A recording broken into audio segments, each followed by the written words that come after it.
I don't know how much storage I have or how much it's gonna last, but hey, I dated this chick, Naomi Catlin. Um, the Catlins, and she's also related to the Davies up north in Minnesota, Davises or something like that. Mm. See, a lot of my problems started, or a lot of this craziness started around the time I met her. It started a little bit before, and then all of a sudden she popped into my house and gave it all the best lies. Almost like she was reading my thoughts of the type of person I was to be able to get me. And just to find out later on it was just an act, you know? Yeah, it's just a lie. Oh, yeah. She's really the one that made me figure out that telepathic communication and the cannibalism that's going on in Minnesota. I'm pretty sure her family's part of it. This is just my opinion and theory, which I'm allowed to say about anything. You know, and then you know, she tried to get me thrown in jail and stuff like that. And well, now that I'm connected to her telepathically, she keeps saying the same thing. I protected you. I looked out for you. All this stuff, and it's like, no, you made me not want to ever wake up again. You, your friends, your acquaintances.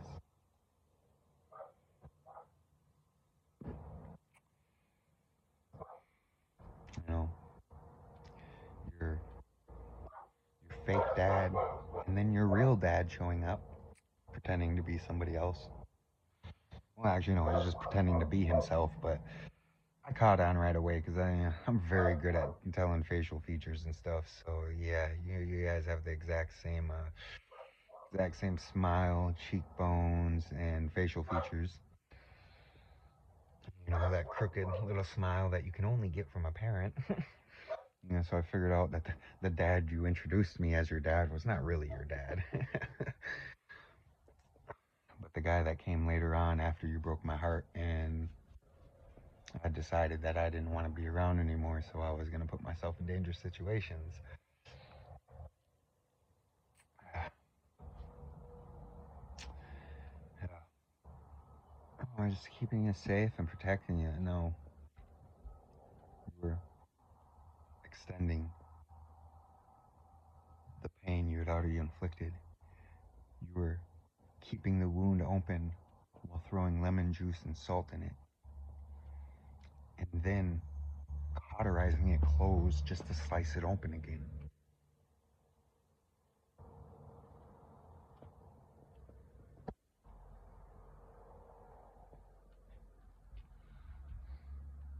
This is the thing. That's the biggest black market thing I was able to find out. And it's happening more prominently than I could have imagined. It's already in small towns, you know? And it sucks because all anyone has to do to participate is just to get everybody to hate one person or to hate a group of people. And then you got everybody fed.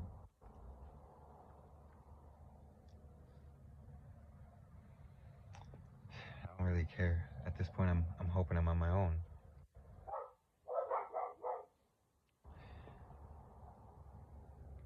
I give chance after chance after chance.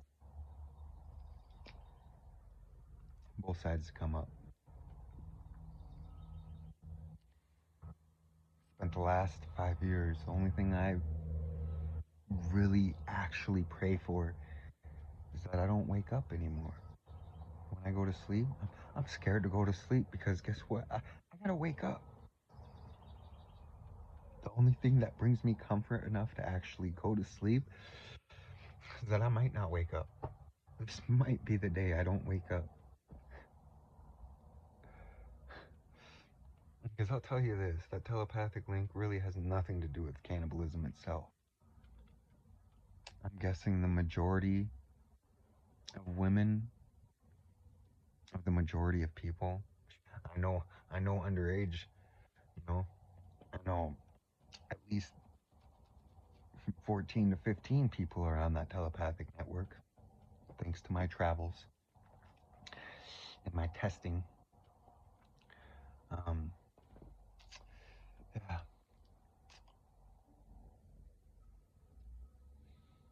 I also know that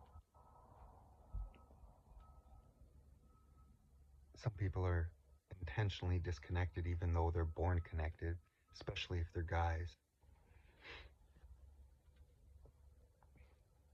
You know, usually in the guise of a head injury or something like that.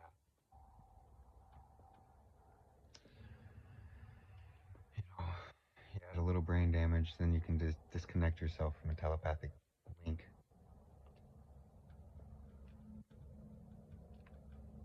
And those are your sacrifices.